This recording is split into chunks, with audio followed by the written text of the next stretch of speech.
que leva pessoas a se revoltarem, a irem em frente e lutar por seus direitos?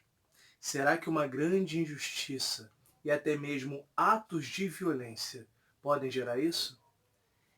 E, mais uma pergunta, um símbolo, será que ele é tão importante em uma revolta? E quanto a um mártir, será que mesmo depois de sua morte, ele é lembrado?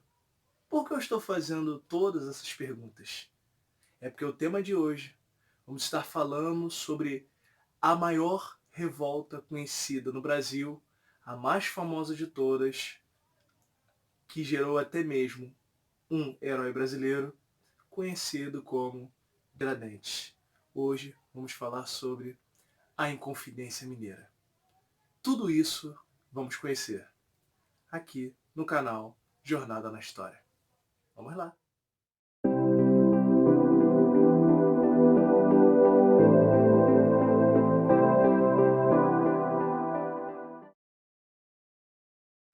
Galera, antes de mais nada, já gostaria de pedir a você, deixe o seu like, que é muito importante aqui para o canal, porque assim o YouTube vai saber que você está gostando do conteúdo e que você quer receber mais vídeos. E para você que não é inscrito, se inscreve aqui no canal Jornada na História, não vai te custar nada, tá bom? E indique para outras pessoas também, para tornarmos o canal conhecido no Brasil e no mundo, tá? Bom, galera, vamos lá. A Inconfidência Mineira, diferente das outras revoltas coloniais que eu vim falando aqui no canal, ela tem um detalhe importante, eu quero que vocês saibam disso. A Inconfidência Mineira, ela era de viés separatista, ou seja, a Inconfidência Mineira, ela tinha a intenção de separar o Brasil de Portugal, mas quando formos discorrer mais sobre isso, vocês vão saber que não é bem o Brasil que eles queriam separar, mas sim a região das Minas Gerais. Bom, vamos, antes de seguirmos mais nessa explicação, nós temos que compreender o contexto e saber o que estava acontecendo, ok? Bom, gente, a Inconfidência Mineira ela vai acontecer em 1789. O interessante disso tudo é que a Inconfidência vai ocorrer no mesmo período que na França está acontecendo a Revolução Francesa. Dentro disso tudo, nós vamos notar que a Inconfidência ela foi motivada por questões econômicas. Como assim? Vamos lá? Então, que questões eram essas? Lembra que no Brasil a questão econômica era sempre voltada para o açúcar, o pau-brasil, mas futuramente, na época do Império, vai ser o café, mas vai ter um fator importante que vai motivar muitas revoltas dentro do país. E que fator era esse? O ciclo do ouro. O ciclo do ouro ele vai envolver revoltas como a revolta de Vila Rica ou de Filipe dos Santos, que eu já falei aqui, e a questão também da Guerra dos Emboabas, que também já foi falado aqui no canal. Então o que acontece? O governo português pensou que estava tomando, vou botar dessa forma, tomando calote, estava sendo prejudicado nessa questão do ciclo do ouro, achando que a quantidade de ouro que estava chegando não era o suficiente. Sendo que as escadas de fundição já tinham acabado, o governo já tinha abolido as escadas de fundição. E o governo estava fazendo agora a captação. Ou seja, ele estava verificando e as pessoas deveriam pagar os impostos de tudo aquilo que recebiam na questão do ouro. O ouro que não tivesse batido na questão dos impostos, se a pessoa fosse encontrada com aquele ouro, sofreria penas terríveis, podendo até mesmo ser degradado para a África, porque Portugal tinha colônias na África. Então, o governo português começa esse movimento dentro da região das Minas Gerais. Só que as pessoas não estavam se agradando com isso. Até porque, imagina o seguinte, você tinha que dar 20% de tudo aquilo que você recebia. Tanto que o nome disso era chamado de quinto. Dentro disso tudo, tinha uma coisa pior. E que coisa pior era essa? Simples, galera. Acontecia que as pessoas elas tinham que pagar 100 arrobas de ouro anuais. Só que caso não chegasse a essa máxima no final do ano, o governo português autorizava a derrama. E o que era a derrama? A derrama era quando o governo português vinha e cobrava tudo aquilo que não tinha sido pago de uma vez só naquela região. Só que o problema da derrama é que isso vai desagradar muitas pessoas, fazendeiros, pessoas da elite. Os pobres então nem se falam, porque eram muito prejudicados por causa disso. A derrama poderia fazer mesmo até uma pessoa falir, porque tomava, levava o que era da pessoa e a pessoa não tinha como pagar. Então, as pessoas começaram a se reunir, tendo como um líder Joaquim da Silva Xavier, ou conhecido Tiradentes, que era um alferes. Ali começou a se reunir vários tipos de pessoas da elite. Ali você tinha padres, poetas, pessoas de condição.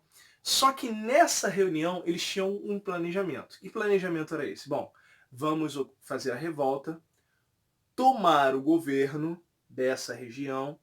Quando a derrama vir, fazemos o sinal, nos revoltamos e tomamos. E aí vamos conseguir separar Minas Gerais de Portugal e instaurar aqui uma república. Nós devemos saber que as ações dos Inconfidentes eram baseadas nos ideais iluministas e os ideais da independência dos Estados Unidos. Uma coisa importante também a se saber sobre isso é que os Inconfidentes, por mais que tivessem essa ideia de república, baseado nos ideais iluministas, eles não tinham a intenção de acabar com a escravidão. Pode-se dizer que uma parte tinha, mas não eram todos. Isso você vai encontrar em outros movimentos que vão ser falados aqui no canal. Então, ocasionou tudo isso. As pessoas preparadas para fazer a revolta quando a derrama viesse. Mas uma coisa terrível e incrível aconteceu. Bom, o que aconteceu foi o seguinte. Quando tudo estava pronto e o governador Visconde Barbacena estava a ponto de fazer a derrama, alguém chegou por acaso e delatou os Inconfidentes. O nome do traidor era Joaquim Silvério dos Reis. Ele fez essa delação para que pudesse obter perdão de suas dívidas. E o que aconteceu? Os Inconfidentes foram presos e alguns receberam até mesmo penas de morte. Entretanto, Dona Maria I resolveu modificar a pena. Então, dentre estes todos, somente um recebeu a pena de morte, que no caso foi Tiradentes. Há de se saber também que a região, a colônia brasileira, estava proibida de ter indústrias. Então você vê que uma das motivações que vai levar os Inconfidentes a ir para cima, além da questão do ouro, e também podemos colocar a colônia em si, vai ser essa questão de abuso da metrópole, como nós temos visto nas outras revoltas, mesmo sendo nativistas e não separatistas. Mas no caso da Inconfidência Mineira, foi uma revolta separatista. Voltando à prisão. Houve essa modificação da pena. Aqueles que foram condenados à morte receberam, de certa forma, uma modificação e receberam o degredo, ou seja, foram condenados a ser degredados para colônias portuguesas na África. Tá, professor. E Tiradentes? Tiradentes foi preso e recebeu sua sentença no Rio de Janeiro. E a sentença foi enforcamento e foi decapitado. Algumas pessoas vão dizer que a casa de Tiradentes foi arrasada, colocando até mesmo sal para que nada nascesse ali. E outra coisa importante de saber é que, gente, aquele quadro que nós vemos de Tiradentes, de um homem barbudo, de cabelos longos, aquilo ali simplesmente foi uma adaptação messiânica que no período que se iniciou a República no Brasil, se fez de Tiradentes para ligá-lo à figura de um mártir, um símbolo, ou seja, uma pessoa que morreu pela pátria em prol da independência do Brasil, sabendo que, na verdade, Tiradentes, como os outros, estava mais interessado na independência de Minas Gerais, até porque naquele período ainda não se tinha uma visão de identidade nacional. Então, Tiradentes, quando ele ficou preso, sua cabeça era raspada e sua barba feita, para que não tivesse problemas na hora do enforcamento. Ele foi enforcado e decapitado. Anos depois, Tiradentes se torna, como eu já falei, o símbolo da República.